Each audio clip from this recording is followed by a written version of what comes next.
Amend my second to say the same thing. A motion by Mayor Bonner to approve resolution 2015-09, talks about the service classifications for residents and general service, and second by Mayor Qualis. Any other discussion on the motion as stated? All those in favor say aye. Aye. Any opposed? Motion carries, resolution passes. General Manager's Report. This is the best part of the whole meeting on that. We could have a Robert drum roll. Mr. Jason Norland. Yeah, Your parting hat. well, staff would like to thank Robert for his service too. You've been a good board member for us, and we appreciate it. Good company to work with. UAMPS update, Hunter is in the middle of some negotiations with Hunter 1 and Hunter 3. And the project management committee gave the general manager UAMPS the green light to negotiate a fair agreement on some of the systems of Hunter 2 that Pacificor wants to use in association with helping them run units 1 and 3. So doesn't look like it's that detrimental. It will add a little bit more wear and tear to the Hunter 2, but they seem to be willing to compensate us fairly for that. Would you not agree? I wasn't there for that part, but yeah. And then the EPA and Sierra Club still have ongoing issues with Hunter 2. So, we could do a whole board meeting on all of that if you wanted to at some point. The Distributed Generation Subcommittee met as well. That's the subcommittee that is kind of looking at the best way to tackle the solar that everybody's seeing on their systems. And the study that we paid for came back as to how much solar is benefiting our system based on UAMPS resource mix and transmission. And that came in at about 5.5 cents per kilowatt hour is about what solar's benefit is to kind of the transmission system and a UAMPS type portfolio. That's 5.5 per kilowatt hour? Mhm.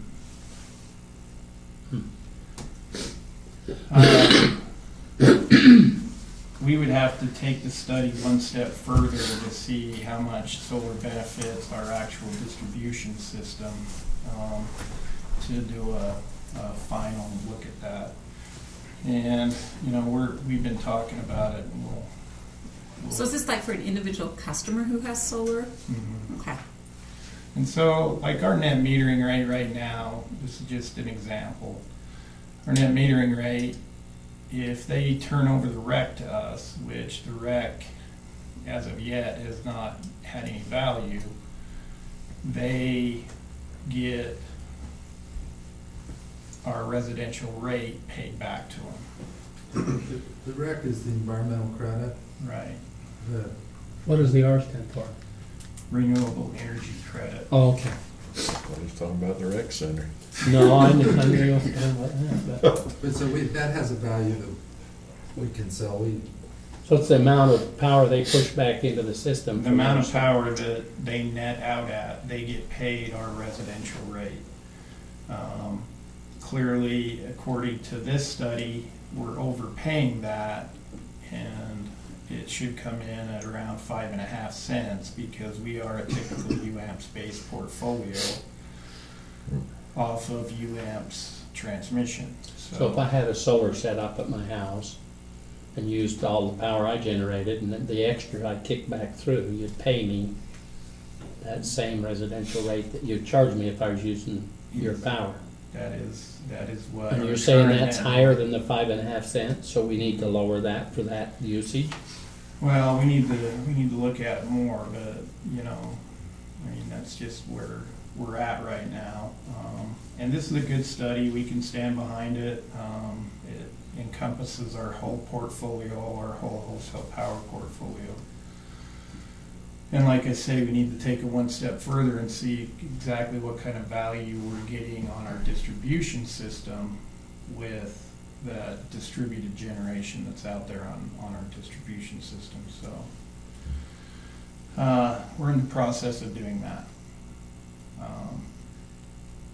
In the carbon-free power project, there's a lot of debate, but Murray has come into the project, which that's a nuclear project, so the city of Murray has come in for 1 megawatt, and we extended the open enrollment for other members that want to come in to February 1st.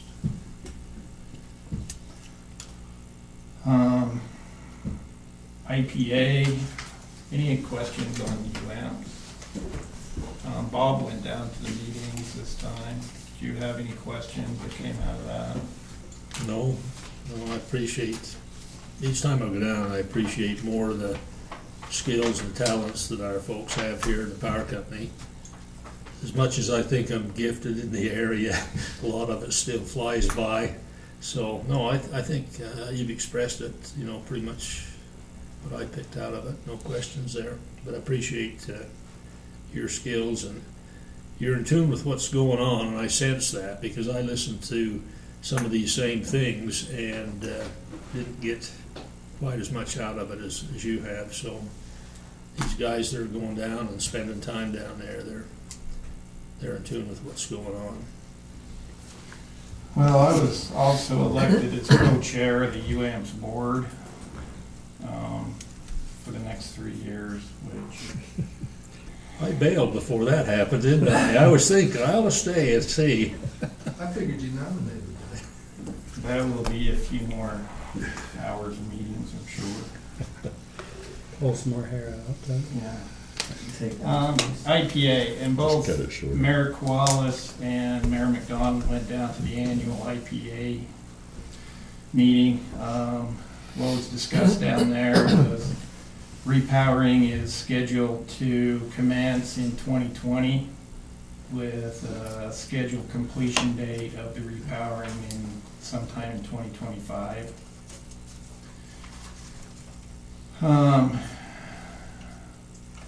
More discussion was talked about with the second amended power sales contract and when its effective date will actually be, when it actually becomes effective. It won't become effective until Pacificor has all PSC approval on their sale of their portion of the plant to Los Angeles Water and Power. I think that's pretty well done now, don't you? I think so, but we had that trouble with the connection last time, so I'm not exactly sure, but it was supposed to be like today. Yeah, I think it's this week that they get their last approval. And I think all of the Utah participants have signed and also have got their legal opinion letters into IPA. So very shortly, that will kick off 3 possible offer rounds, with the first round offer coming early in 2016. So that's just subscribing up to the amount of power that they're going to build with the repowering. Right now, that's scheduled to be somewhere around 1,200 megawatts. If there's any orphaned shares there, then they'll go to a second round, and people can then subscribe to orphan shares, and then if that's not, all the power's not subscribed, then they will go to a third round where they actually assign the orphan shares. So that will be going on early next year, at least the starts of it. And just for your information, IPA refutes any violations to the Clean Air Act, and the California purchasers will not be able to take any coal energy beyond 2027. So you may see IPA in the news about some of that stuff, but they are refuting any violations of Clean Air Act. So. Are they still, so is something new coming out on that, where they had where they did the restructuring or whatever, and they had that screw up on the timing? Is there something new coming out on that? You know what I mean, where they had they submitted it to EPA and then EPA approved it, and then there was some screw up as far as timing? Is that coming to a head now? Oh, okay, so it's just the same. No, I mean, Just the same. there was that huge discussion in closed session, and all I wrote down was what was not in closed session, which was IPA refutes any violation of Oh, Clean Air okay. Act. Thank you. So you want me to shut up now? That's okay. 3 minutes. That's right. Any questions on IPA? Like, the only thing I would like to just throw out is, and we haven't had a chance to talk about it since then, but that we had a real problem with trying to participate by telephone in the coordinating committee meetings. So I'm gonna encourage Jason that he ought to probably go to some of those meetings, or if he can't, I'll back him up. It's really important for us to participate, because even though we spent 100 years putting together the contracts, they're basically in the process of renegotiating them, or at least it feels that way from what we could hear. And I think it's important for us to be on the ground for those. Where are the meetings? Do they move around? Yeah, they move around. The next one is in Salt Lake, is it? Or in February is in Salt Lake. Salt Lake's on the agenda, so it's Yeah. not, and then in Vegas and Southern Well, California. I think either last meeting or the meeting before, I Yeah, think we've we got run this the by, and Oh, okay. I think okay. we agreed that if Okay. I it's thought not you working out by were telephone, present. you definitely need to be I think we be was on the meeting site. before, because I was involved. Mhm. Yeah, That one. Okay, we're good. so I should shut up again. No. Cool. Rocky Next Mountain meeting in Power Pasadena. update. We had a meeting with Rocky Mountain Power. We had a couple of meetings with Rocky Mountain Power.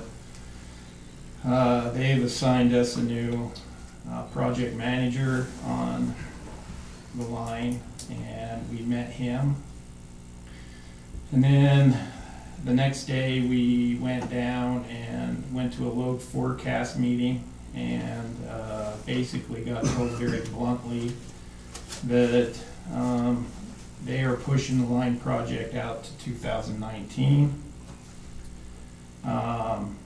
They can't do anything until the improvements are done and they are into Silver Creek from Railroad. And they currently stopped their construction crew that is building that line in Colville, and they're not gonna commence building until they have worked out the issues that they have with Summit and Wasatch County as far as building that line in the railroad. They think that's gonna take them at least 9 months to a year, which pushes the line build To out work, further. 9 months to a year to work it out, or to get it done once they get it worked out? To work it out, and then they gotta restart building. Well, We are still experiencing voltage issues, and we discussed those voltage issues.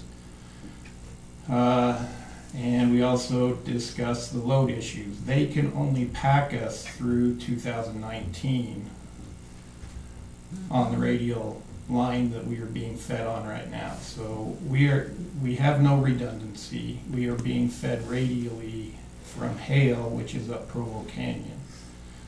So currently, we are 100% dependent on the Hale line. They cannot pack us on the 46 kV line coming out of Big Cottonwood Canyon.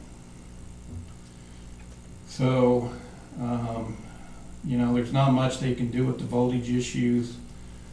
There's not much they can do with the load issues until they get the line built into Silver Creek. And they've asked us to formalize an agreement so that they can run our plant for capacity when the system gets stretched. So we are working on that agreement right now. So, You mean they're encouraging us to save our own necks with our own equipment? I mean, we do it anyway, what's the deal? because they want to formalize it so that they can basically give it to their central control dispatcher so that he can fire the plant quicker than working through the channels we're working through right now to let us know that we need to strike the plant. Is that good for us or not? Do we want them controlling our plant? Well, they're not controlling We'll it. still run it, they just Yeah. don't say, you Yeah, gotta but- crank it up, cause we're not Is that sending you any easier power. Phone call. One They phone just call call. instead of. It basically gives their dispatcher, the guy that's like looking at the system, the freedom to, okay, I need to drop load in this area, and then we'll shed load with our generation units if we agree to it. Now, How? keep in mind, there's risk to that too, because we are an interruptible with Questar Gas, so if we are in an interruption with Questar Gas because of their capacity problems, then we can't even strike the plant. So we have the two investor owns that clearly have capacity issues with the growth that's going on in the region. And Questar upgraded a line, and they're telling me that come spring, they will be able to sell us some firm gas, which means they can interrupt us, but they won't give us 13 megawatts worth of firm gas, only about 2 or 3 megawatts worth of firm gas. They're still analyzing how much firm they will give us, so that we can subscribe to that in the spring, so. It's been discussed that Rocky Mountain Power are the people who are gonna have to work through this. But it sounds to me like, because it's in our joint jurisdiction, Summit and Wasatch, that maybe we should get more deeply involved in helping them to solve their problem, which will ultimately help us to solve our problem. Is there any way that we can make that happen faster and better than they can do it?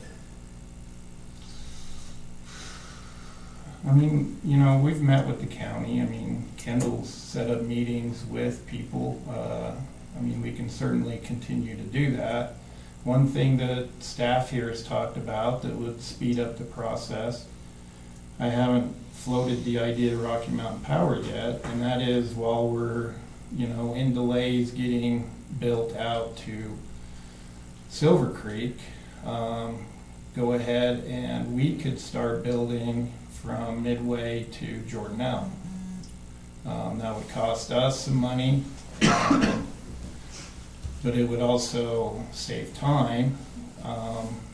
But there's risk involved in that. If we get that completely built out and they never solve their problems with the planning commissions, then they still won't give us a second point of interconnect. So we could build a line, but they wouldn't interconnect to nowhere. it, and it'd be a line just to Jordanelle, so.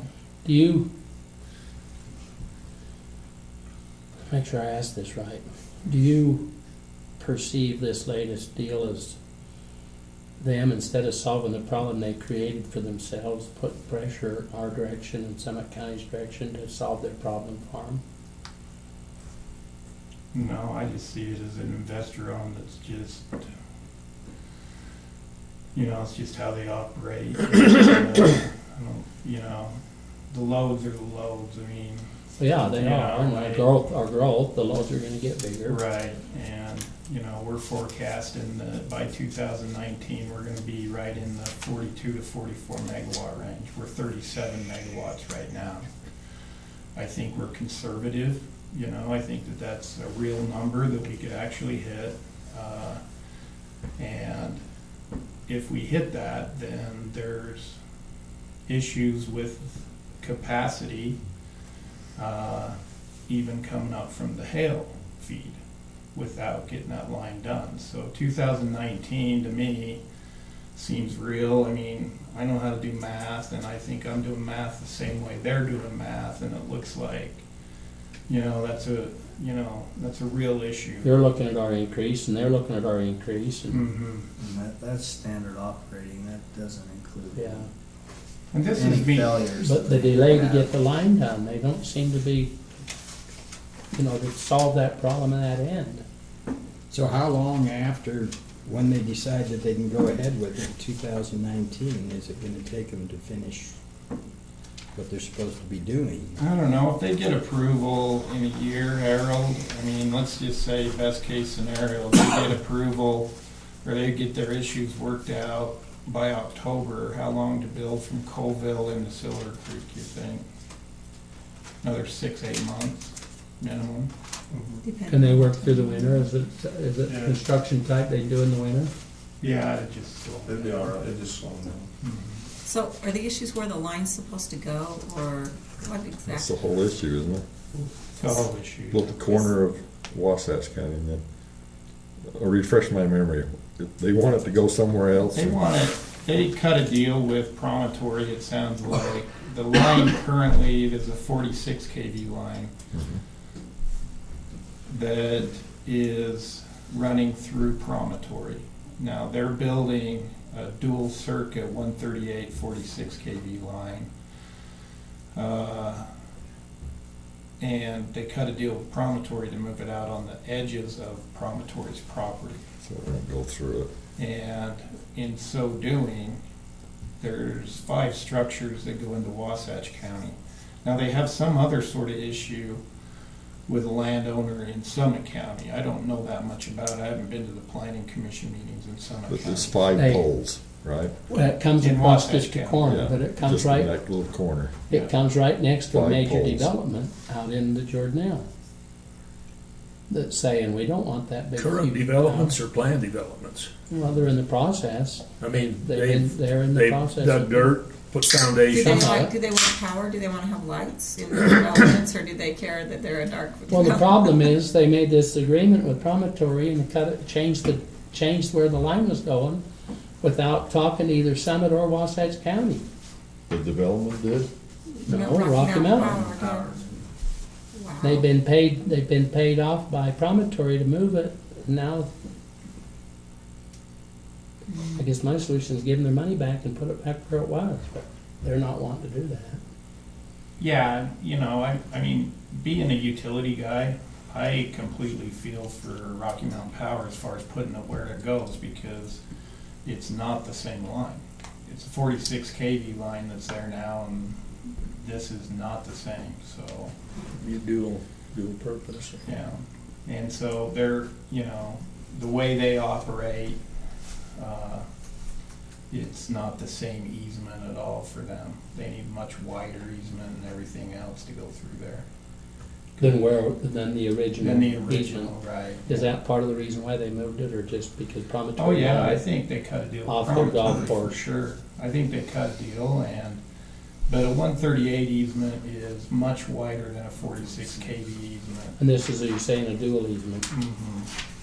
And so you're probably talking about, you know, what, twice as much footage on You're each side of probably talking a 60 to 80 Center foot line. easement instead of a 30. Yeah, But I mean, I don't remember the numbers, but it was like you're gonna have some of your lines holding those big poles up within 30 feet of the back of a hotel. Saying But, it's, but those are guy wires. Yeah, I know it, saying it's our responsibility, some it's not, but saying it is, what are our options? What can we do? Does the planning commission have any responsibility to make sure that the general Wasatch County gets power to it? Well, I think Jason's you've met with our planning, haven't you? Mhm. They've denied him the access across that new route. Would it behoove board members That's what we to were told last month. visit individually with these? I mean, is there something going on that logic doesn't come forth and say, if we don't do this, we're gonna be in the dark? They filed an appeal with the Board of Adjustments now, is that correct, Kendall? It's past. I don't know, did the planning commission make it? They did. I know they were on the agenda again, and then Rocky Mountain pulled it, so I don't know that they've gone No, back to It was, the, it was denied. It was. was it finally It was denied? denied. They filed an appeal. I didn't know with- they'd been back to him again. How it works is once you're denied on a conditional use permit by the planning commission, you have to file an appeal with the Board of Adjustments.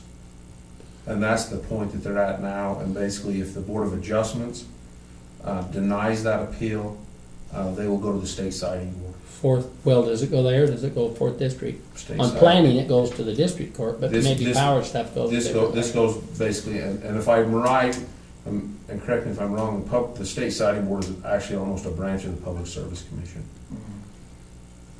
And that's where it goes So maybe from that's there. where they're saying it'll take a year to get through all those steps. And that is what they're saying. And I didn't get to the last, like I say, I knew they were on the planning commission, and then Rocky Mountain pulled it, and I didn't realize they'd got back on and went through and were denied. So what's the development over there? It's a development called Black Rock Ridge. Yeah, Black Rock, it's all along there, along the old Browns Canyon, where the Browns Canyon used to come in, right along the county line. Has anybody approached the appeals authority at this point? Well, the other problem is that their poles violate our ridgeline ordinance.